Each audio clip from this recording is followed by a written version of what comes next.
subscribe the channel and hit the bell icon for more interesting and bone-chilling stories. I never believed in ghosts. To me, they were just stories people told to scare each other. That was until my friend Emily and I went to the antique market one Saturday afternoon. As we strolled through the stalls, Emily spotted an old wooden box and immediately went over to inspect it. The box was beautiful, with intricate carvings etched into its dark wood surface.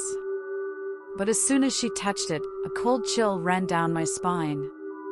There was something eerie about it that I couldn't quite put my finger on. "Look at this, Sarah. It's perfect for storing my jewelry," Emily exclaimed, holding the box out for me to see. Although I felt uneasy about the box, Emily's excitement was contagious, and I didn't want to ruin her fun. We paid for it, and the man at the stall warned us, "Be careful with that box.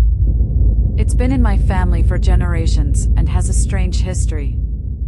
I brushed off his warning, thinking it was just a sales pitch to make the box seem more interesting. But I couldn't shake off the feeling that something wasn't right. That night, Emily called me in a panic. "Sarah, something strange is happening. Every time I try to put my jewelry in the box, it disappears. Then, when I leave the room, it reappears." I thought she was joking at first, but when I went over to her apartment and saw it for myself, I was shocked. Every time Emily tried to put something in the box, it vanished. It was as if the box was playing a cruel trick on her. But things only got worse from there. Every night, Emily would hear strange noises coming from the box. It sounded like something was scratching on the inside. I tried to convince her to get rid of the box, but Emily refused. She was convinced it was just her imagination, and she didn't want to let go of her prized possession. One night, I decided to stay over at Emily's place. We were both sound asleep when I heard a blood-curdling scream. I jumped out of bed and ran to her room, only to find her thrashing around, with scratches all over her body. It was clear that something was seriously wrong with the box. I knew we had to get rid of it, and fast.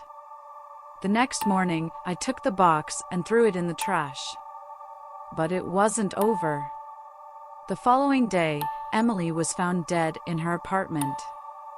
The cause of death was unknown, but the scratches on her body were still there. I was devastated. I had lost my dear friend, and it was all because of that cursed box. I couldn't shake off the feeling that we had unleashed something malevolent into our lives. From that day on, I never took ghosts or paranormal activity lightly. That wooden box had opened my eyes to a world of horror and tragedy. I will never forget the terror it brought to our lives and the immense grief it caused.